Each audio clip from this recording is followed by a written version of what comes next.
The sharp crack of a rifle shot pierced the morning stillness as Beatrice Keller crouched behind an overturned wagon, her heart pounding against her ribs like a frightened rabbit. The year was 1873, and the Kansas prairie that had promised her a new beginning now threatened to become her final resting place. "I told you I wasn't cut out for this," she whispered to herself, tears cutting clean trails through the dust on her cheeks. 3 months ago, her husband had brought her west with dreams of prosperity, only to succumb to fever 2 weeks after they'd staked their claim. Now bandits were making their second attempt on her homestead, and Beatrice had nothing left but a failing farm and dwindling courage. The gunfire ceased, followed by the thunder of hoofbeats retreating into the distance. Beatrice slowly stood, surveying the damage. The bandits had shot up her water barrel and trampled what little remained of her struggling corn crop. She sank to her knees in the dirt, her pale blue dress billowing around her like a deflated dream. "Madam, you hurt." A deep voice called from the edge of her property. Beatrice scrambled for the shotgun her husband had left her, raising it with trembling hands toward the approaching stranger. The man raised his hands, showing empty palms. He sat atop a chestnut stallion, his face shadowed by a wide-brimmed hat. "Whoa there, I mean no harm. Saw those Barlow boys riding off and figured someone might need help." "I don't need charity," Beatrice said, though the quiver in her voice betrayed her. The stranger dismounted, keeping his movements slow and deliberate. He was tall, with shoulders broadened by years of hard work. As he stepped closer, Beatrice could see his face weathered by sun and wind, but kind, with eyes the color of a summer sky. "Vincent Miller," he said, touching the brim of his hat. "Own the ranch bordering your north pasture." Beatrice lowered her shotgun slightly. "Beatrice Keller." "Widow Keller," he nodded, not a question but a statement. News traveled fast in these parts. "Those Barlow boys been giving you trouble long, second time this month," she admitted. "They think because I'm alone, I'll abandon the claim." Vincent surveyed the trampled crops and splintered fence posts. "Looks like you could use a hand getting things back in order." "I can manage," Beatrice said, her pride flaring despite the hopelessness that had settled into her bones over the past months. Vincent's gaze traveled over her small frame, taking in her city's soft hands and the desperation she tried so hard to hide. "No offense, madam, but this land doesn't look like it's being managed at all." Beatrice felt heat rise to her cheeks. "I wasn't raised for this life, Mr. Miller. My husband knew farming. I was a schoolteacher from Boston. And now I'm trying not to starve before winter comes," she admitted, surprising herself with her candor. Vincent's expression softened. "Tell you what, I've got hands at my place who can help you get this farm working again." "No charity, just neighborly assistance." Beatrice squared her shoulders. "I appreciate the offer, but I can't pay for help. How about a trade then? My men help you get your fields planted proper and you teach my foreman's kids their letters." Been wanting proper schooling for them and the town's too far. Beatrice considered the offer, pride wrestling with practicality. I don't know how to plow or plant. I've tried, but..." She gestured to the failing crops. "I'm too weak for the work." Vincent's smile was gentle but determined. "Then I'll teach you myself. Farming isn't just about strength, it's about knowing the land." Before she could protest further, he walked to his horse and withdrew a folded piece of paper from his saddlebag. "I'll be back tomorrow morning. We'll start fresh." Beatrice watched him ride away, wondering if she'd just made a deal with the devil or found the angel her prayers had requested. The next morning arrived with a golden dawn that promised heat by midday. Beatrice had risen before first light, determined to present a more dignified appearance than the disheveled, tear-stained woman of yesterday. She'd washed her honey-brown hair and pinned it neatly, donned her sturdiest dress, and even attempted to prepare a simple breakfast for her expected visitor. Vincent arrived precisely when the sun cleared the eastern horizon, leading a wagon loaded with tools and supplies. Behind him rode 2 ranch hands, young men with respectful nods who immediately began unloading fence posts and wire. "Good morning, Mrs. Keller," Vincent called, his voice carrying across the yard.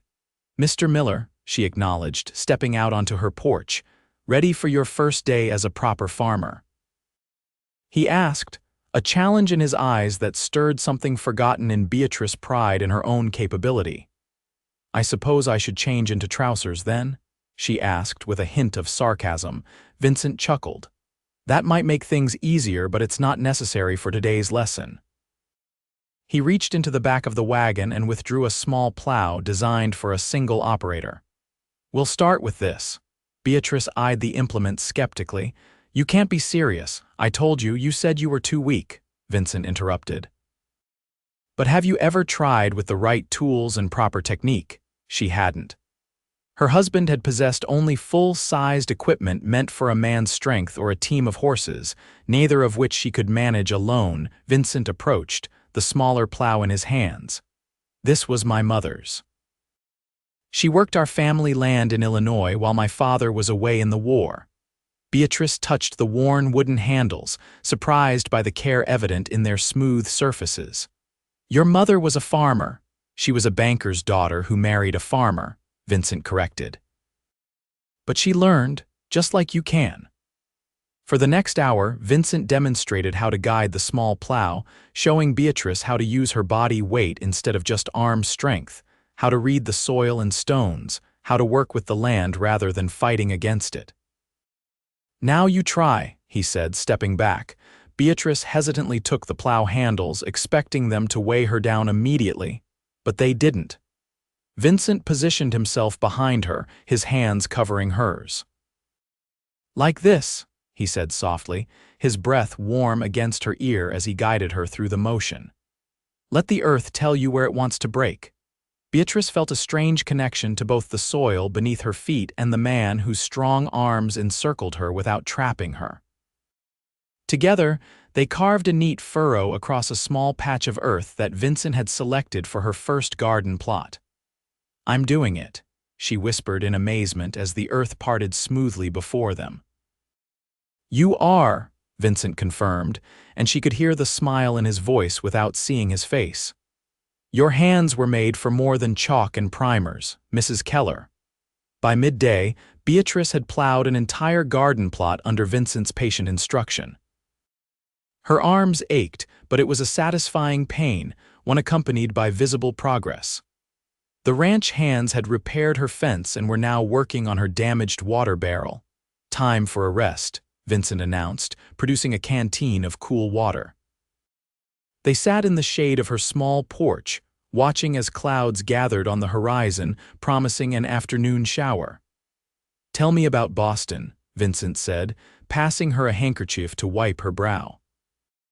Beatrice found herself describing the cobblestone streets, the libraries filled with books, the bustling harbor, and the proper society she'd left behind to follow her husband west.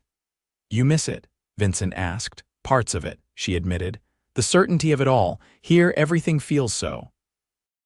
She searched for the word. "Wild," Vincent suggested. "Unwritten," Beatrice decided. "Like the story could go any direction." Vincent nodded thoughtfully. "That's what I love about it. Back east, a man's path is often set before he takes his first step. Out here, you write your own story each day. Even if that story includes bandits and failed crops," Beatrice asked wryly. "Every good story needs conflict," Vincent said with a smile. "Makes the resolution all the sweeter." The promised rain arrived just as they finished planting the newly plowed garden with seeds. Vincent had brought carrots, beans, and squash that would mature before the first frost. "Perfect timing," Vincent declared as fat droplets began to fall. Nothing starts seeds growing better than a gentle rain. They hurried to the porch as the shower intensified, watching the ranch hands secure the last of the tools in the wagon before galloping toward the Miller ranch with cheerful whoops. "Your men seem happy," Beatrice observed, wringing water from her skirt. "I try to be fair," Vincent said. "My father believed a ranch is only as good as the men who work it. And what do you believe?" Beatrice asked, genuinely curious about this man who had appeared in her life like an answer to unspoken prayers. Vincent considered her question, his blue eyes thoughtful. I believe people are like seeds. Plant them in good soil, give them what they need to grow, then stand back and let them become what they were meant to be. And what if they don't know what they were meant to be? Beatrice asked softly. Vincent's gaze met hers, steady and sure. Then maybe they just need someone to show them the possibilities. The rain continued through the afternoon, trapping them on her small porch. Beatrice surprised herself by enjoying Vincent's company. He told stories of cattle drives and frontier justice, of blizzards survived and friendships forged in the unforgiving landscape. She found herself laughing more than she had in months. When the rain finally eased, Vincent stood reluctantly. I should get back before dark. Thank you, Beatrice said, meaning it more deeply than the simple words could convey. For the garden, the fence, all of it. I'll be back tomorrow, Vincent promised, if you're willing to continue your farming education. Beatrice nodded, something like anticipation blooming in her chest. I'd like that. As Vincent rode away through the glistening, rain-washed landscape, Beatrice touched the smooth handles of the small plow he'd left for her. For the first time since her husband's death, she felt something other than despair when she looked at her land. She felt possibility. True to his word, Vincent returned the next day and the next. Each morning brought new lessons: how to identify the weeds that would choke her crops, how to repair tools with limited resources, how to predict weather patterns from the behavior of animals and the shape of clouds. A week into their arrangement, Vincent arrived with a gift that left Beatrice speechless: a young milk cow with a gentle disposition. I can't accept this, she protested, even as her hands reached out to stroke the animal's soft nose. Her name is Daisy, Vincent said, ignoring her objection. She's the gentlest milker on my ranch. Think of her as an investment in your farm's future. Vincent, Beatrice, he countered, using her given name for the first time. A farm needs animals to thrive. You need milk, and she needs someone to milk her. It's a fair arrangement. Beatrice relented, secretly delighted by both the cow and the way her name sounded in Vincent's mouth, like something precious and respected. As May turned to June, Beatrice's small farm began to show signs of recovery. The garden thrived under her careful tending, and Daisy provided milk that Beatrice learned to churn into butter, a skill Vincent's housekeeper taught her during a Sunday visit to the Miller ranch. The Barlow boys made one more attempt to frighten her off her land, but they hadn't counted on Vincent and 3 of his hands camping on her property that night. After a brief but decisive confrontation that left 2 Barlows nursing bloody noses and wounded pride, the bandits slunk away, muttering threats but making no move to return. They won't bother you again, Vincent assured her as they sat on her porch that evening, watching fireflies rise from the grass like earthbound stars seeking their place in the heavens. Because of you, Beatrice said, her voice soft in the gathering darkness. Because they know you're not alone anymore, Vincent corrected. The simple statement hung in the air between them, heavy with implication. Over the weeks, their relationship had evolved from teacher and student to something neither had named, but both felt growing with the summer crops, something tender and vital. The children are progressing well with their lessons, Beatrice said, changing the subject to safer ground. 3 times a week, the ranch hand's children gathered at her kitchen table for reading and arithmetic, their eager minds a balm to her teacher's heart. They adore you, Vincent said. Tommy couldn't stop talking about the story you read them yesterday. They're good children, bright. Beatrice smiled, remembering how the youngest had struggled through her letters with fierce determination. They remind me why I became a teacher. Do you miss it? Teaching in a proper school? Beatrice considered the question. I miss certain aspects, the books, the structure. But there's something special about teaching here. The children value education differently when they understand how hard it is to come by. Vincent nodded thoughtfully. My father made sure I could read and cipher, even when we were struggling to keep food on the table. Said knowledge was the one thing no one could take from you. Your father sounds like a wise man. He was, Vincent said, a shadow passing over his features. He died defending our Illinois farm from raiders during the war.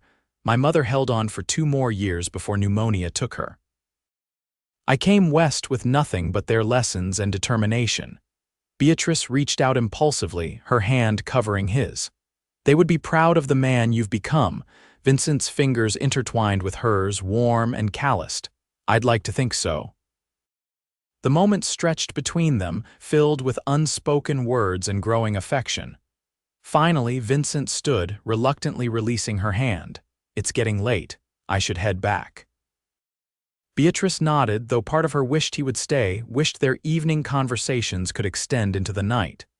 Tomorrow, she asked, hating the hopeful note in her voice. Vincent smiled, the moonlight catching his eyes.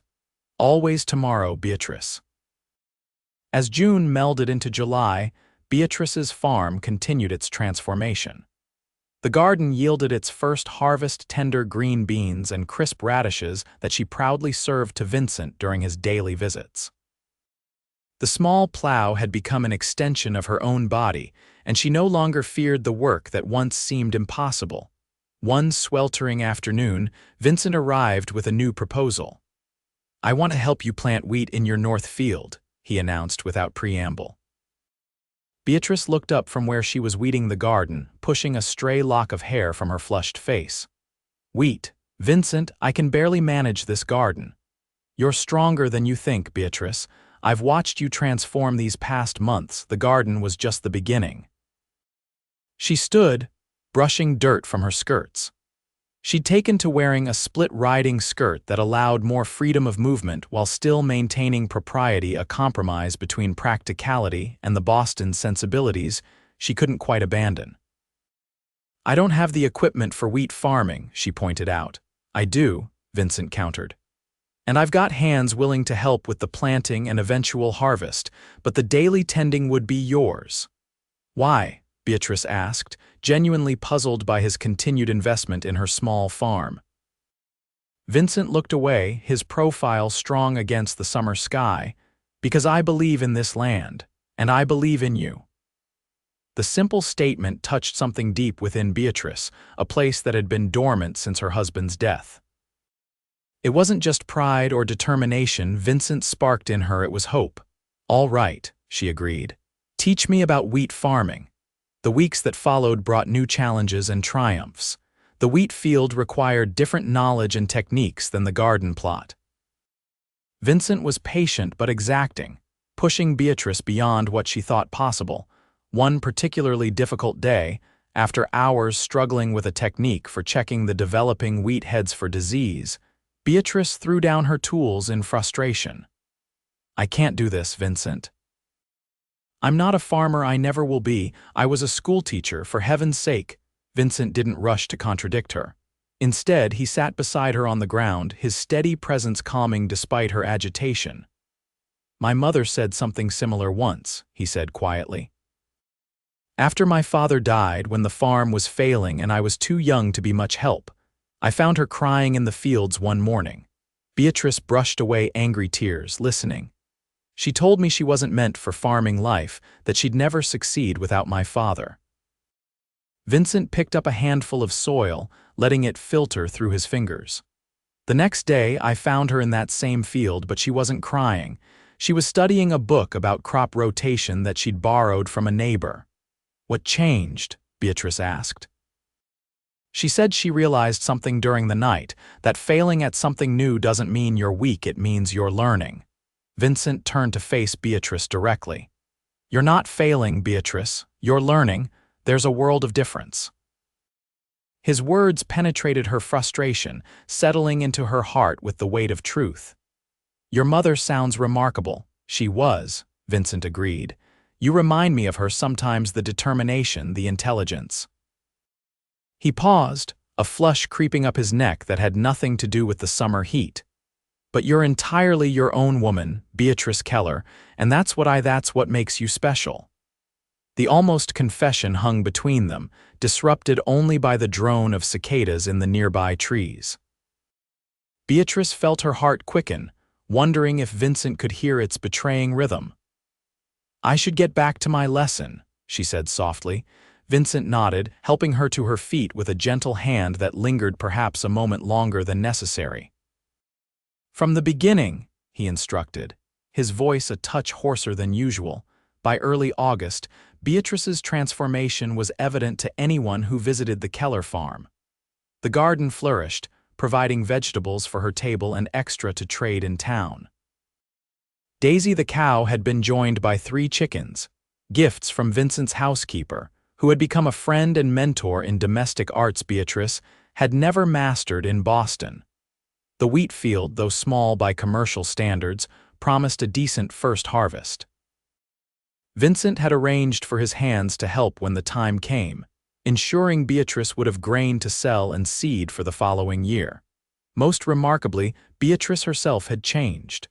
Her hands, once soft and pale, now bore calluses of pride. Her skin had browned under the Kansas sun, and her body had strengthened with daily work. But the most significant change was invisible: the confidence that straightened her spine and lifted her chin when she surveyed her land. On a golden evening in late summer, Beatrice invited Vincent to stay for supper, a meal prepared entirely from her own harvest. They ate at her small table, the windows open to catch the cooling breeze as twilight painted the prairie in lavender and gold. "This is delicious," Vincent said, savoring a bite of cornbread drizzled with honey from a neighbor's hive's payment for arithmetic lessons for their son.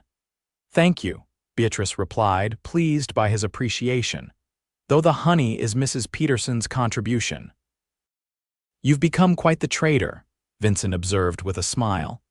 "I heard you bartered garden vegetables for that new dress material in town last week." Beatrice smoothed a hand over her skirt, surprised he'd noticed. "Mrs. Hollister at the general store has a weakness for fresh tomatoes. Her husband won't grow them, says they're too finicky." "He's not wrong," Vincent laughed, "but worth the trouble, as you've proven."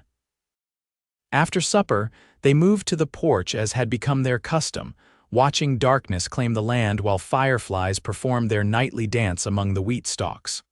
"Harvest will be soon," Vincent remarked, leaning against the porch railing. "Another few weeks at most." "I can hardly believe it," Beatrice said, wonder in her voice.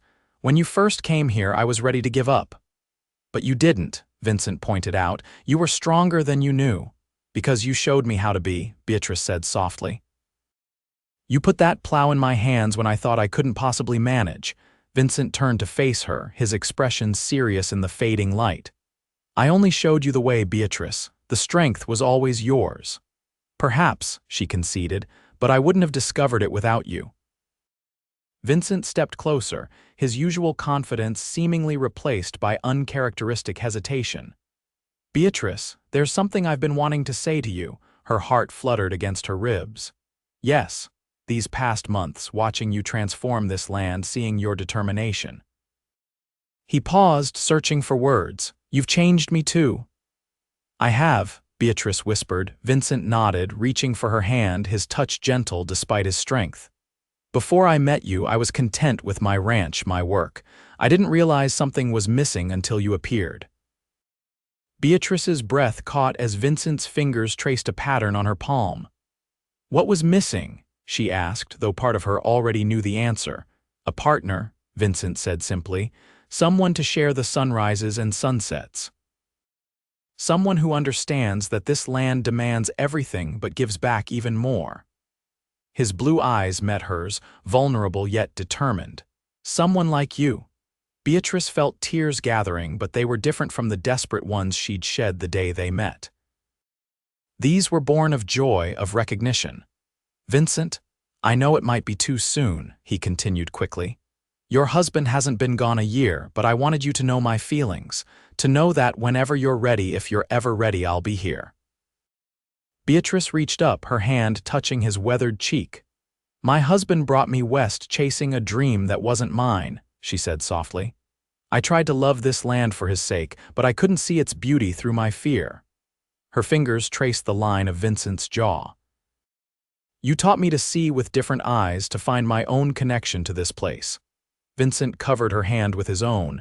"And have you found that connection?" "Yes," Beatrice nodded. to the land and to you." The confession hung between them for one breathless moment before Vincent leaned down, his lips meeting hers in a kiss that held all the promise of the fertile earth around them: possibility, growth, renewal. When they parted, Beatrice saw her own emotions reflected in Vincent's eyes: wonder, tenderness, and something deeper that made her heart race. "I should go," Vincent said reluctantly, though he made no move to release her. "Stay," Beatrice whispered, surprising herself with her boldness. "Just to talk a while longer." They sat together on the porch swing as full darkness descended, speaking of future plans, shared dreams, and the harvest to come. When Vincent finally left near midnight, his kiss goodbye carried the certainty of return. 2 weeks later, the wheat harvest brought neighbors from miles around to help. It was tradition in these parts, farms working together to bring in each other's crops, sharing equipment and manpower to ensure everyone's survival through the coming winter. Beatrice watched in amazement as her small field transformed from waving gold to neat shocks under the practiced hands of Vincent's men and neighboring farmers. The women gathered in her kitchen, preparing a feast to feed the workers and canning vegetables from Beatrice's garden for the winter months ahead.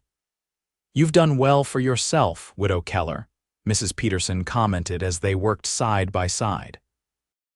"Most city women would have given up and gone back east after losing a husband out here." "I considered it," Beatrice admitted, slicing tomatoes for the stew, "but I'm glad I stayed."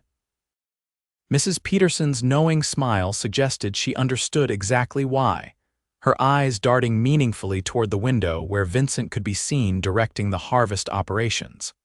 By evening, the work was done, and the neighbors gathered around tables set up in Beatrice's yard.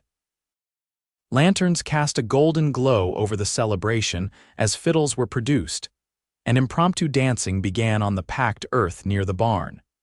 Vincent found Beatrice at the edge of the gathering, her face flushed with pride and exertion after a day of hosting and helping.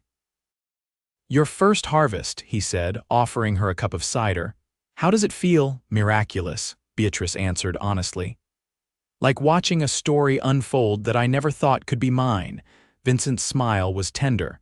"The best stories are the unexpected ones." From across the yard, the fiddler called out for partners for the next dance. Vincent extended his hand to Beatrice with a slight bow. "Would the lady of the farm do me the honor?" Beatrice placed her hand in his without hesitation. "The honor is mine, Mr. Miller." They joined the other couples, moving through the patterns of a country dance that Beatrice had learned during previous gatherings at the Miller Ranch.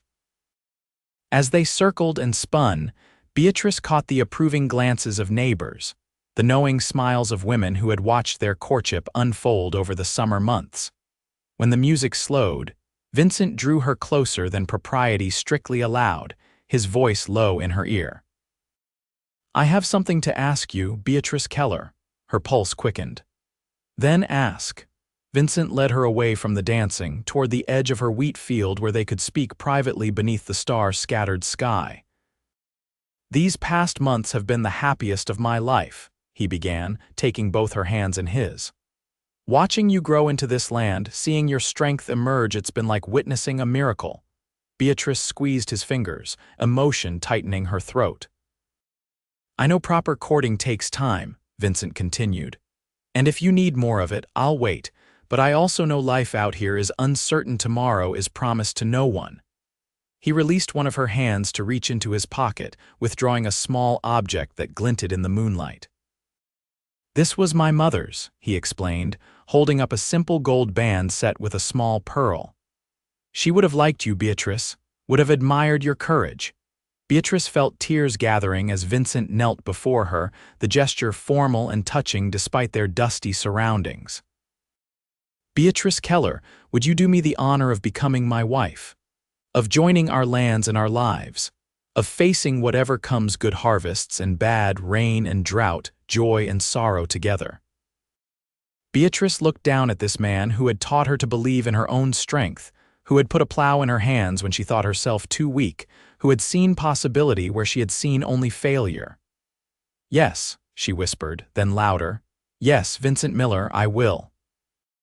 His smile was brighter than the harvest moon as he slid the ring onto her finger, then rose to gather her into an embrace that spoke of future harvests, shared burdens, and love that would only deepen with the seasons. From the yard came the sound of cheers and applause. Their private moment had been observed after all. Vincent laughed against her hair, unembarrassed by the display of emotion. "Shall we announce it properly?" he asked, offering his arm. Beatrice took it, her steps sure as they walked back toward the celebration. "Lead the way, Mr. Miller." "That's the last of it," Vincent announced 3 months later, setting down a crate containing Beatrice's books in the front room of the Miller Ranch house. December had arrived with its first dusting of snow, and with it, the culmination of their autumn courtship. The wedding had been small but joyful, held in the town church with neighbors and friends bearing witness to their vows. Beatrice stood in what was now her home, marveling at how perfectly her possessions seemed to fit alongside Vincent's. The piano she'd insisted on bringing from Boston now occupied a place of honor in the parlor, while her books filled shelves Vincent had built specifically for her collection. "Happy?" Vincent asked, coming to stand behind her, his arms encircling her waist. Beatrice leaned back against his chest, savoring the solid strength of him. "More than I ever thought possible." They stood together, watching snowflakes begin to fall beyond the window, transforming the prairie into a glistening wonderland. "I was thinking," Vincent said, his chin resting on top of her head, "about expanding the wheat operation next year. The Keller fields would be perfect for a new variety I've been reading about." Beatrice smiled at his use of her former property's name, though legally now part of the Miller Ranch. Vincent insisted on maintaining its separate identity out of respect for her and her late husband's dream. "I've been experimenting with a new irrigation method in the garden," she offered. "It might work for the wheat as well." Vincent's arms tightened around her. "See, this is why I needed you, always thinking of better ways to work with the land." Beatrice turned in his embrace to face him. "And here I thought you married me for my cornbread." "That too," Vincent laughed, dropping a kiss on her forehead. "Though your arithmetic skills were the true selling point, no one balances account books like you do." "Practical man," Beatrice teased, rising on tiptoe to kiss him properly. When they parted, Vincent's expression had grown serious. "I want you to know something, Beatrice. I never thought I'd find someone who understood this life, the struggles and the beauty of it, someone who could see the prairie the way I do." "I didn't see it at first," Beatrice reminded him. "You taught me to look deeper." "No," Vincent shook his head. "I just gave you time to discover what was already in your heart. You were never too weak for this life, you just needed to find your own way to live it." Outside, the snow fell more heavily, but inside the Miller home, warmth and possibility flourished. Beatrice thought of the small Plow, now hanging in a place of honor in their barn, a symbol of the journey that had brought her from despair to joy, from weakness to strength, from loneliness to love. "I'm glad you put that plow in my hands," she whispered against Vincent's shoulder. "So am I," he murmured into her hair. "So am I." As twilight deepened beyond their windows, Beatrice Miller stood embraced in her husband's arms, no longer a widow struggling against an unforgiving land, but a woman who had found her place in the wild heart of the West, and in the heart of the man who had believed in her strength long before she recognized it herself.